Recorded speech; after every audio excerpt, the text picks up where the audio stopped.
बात यह है कि जगन्नाथ जी का मंदिर तो कहीं भी बन सकता है, भगवान का मंदिर बने और वहां जगन्नाथ जी प्रतिष्ठित हों और पूजा हो, लेकिन धाम शब्द उसमें नहीं लगाया जाना चाहिए, क्योंकि धाम तो बस भगवान जगन्नाथ का एक ही है, वो पुरी में है। इसको लेकर मुद्दे कहीं ना कहीं तो कंट्रोवर्सी है वो। नहीं, कंट्रोवर्सी की बात ही नहीं है, कंट्रोवर्सी करने वालों को कंट्रोवर्सी करने नहीं देना चाहिए।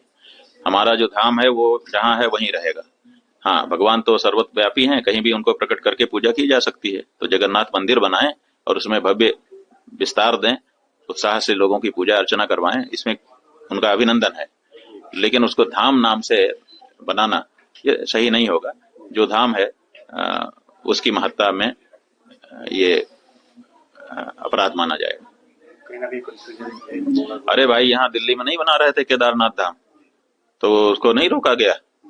तो ऐसे ही वहां पे जगन्नाथ धाम बना दो, फिर तो कहीं भी कुछ भी बना दोगे। आज जगन्नाथ धाम बना रहे हो, बाद में फिर उड़ीसा को बंगाल में ही आप ले आओगे कि यहीं उड़ीसा है, ऐसे कैसे हो जाएगा? उड़ीसा तो उड़ीसा की जगह पे रहेगा, जगन्नाथ धाम की जगह रहेगा। हाँ, भगवान सर्वव्यापक है, इसलिए भगवान को कहीं भी प्रकट करके उनकी पूजा कर सकते हो। तो जगन्नाथ जी की पूजा आप बंगाल में करो, कोई आपत्ति नहीं है, बल्कि अभिनंदन है, लेकिन धाम शब्द उससे हटा देना चाहिए। बड़ा ही विशाल धाम बना है। वो खूब अच्छा है, जितना विशाल बना, भगवान की महिमा है, जितना प्रकट कर सको वो तो ठीक है।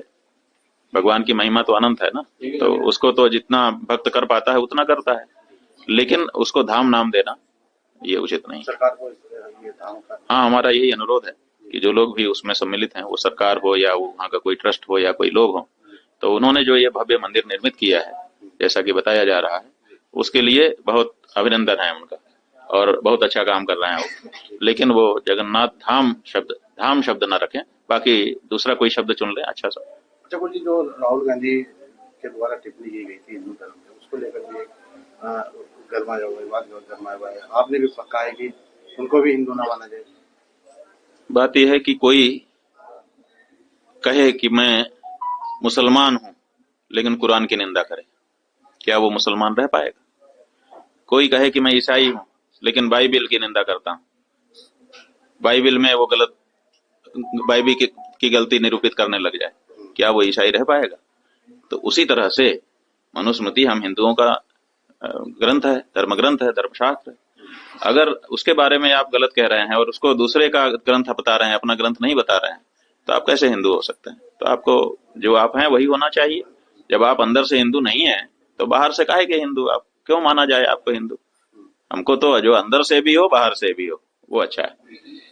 लेकिन वो तो जनेऊ भी पहनते हैं। भाई, जनेऊ पहनना, नाटक में भी बहुत से लोग राजा का वेश पहन लेते हैं, सब राजा हो जाते हैं? नाटक में तो सब वेश धारण कर ही लेते हैं, तो वेश धारण कर लेना हिंदुत्व की पहचान नहीं है। हिंदू धर्म ग्रंथों के प्रति, हिंदू प्रतीकों के प्रति दृढ़ आस्था, ये हिंदू धर्म की पहचान है, और हमारा धर्मशास्त्र हमारा प्रतीक है। उसके प्रति जब तुम्हारी आस्था नहीं है तो तुम कैसे हिंदू हो सकते? केवल बाहरी गेटअप सेटअप से, वो तो नाटक में भी पहन लेते हैं लोग। आपके द्वारा भी एक पत्र कहा जाएगा। अरे भाई ठीक है, कोई भी करेगा, कोई भी जो सनातन धर्म का व्यक्ति होगा वो इस बात का विरोध करेगा, कर रहे हैं लोग।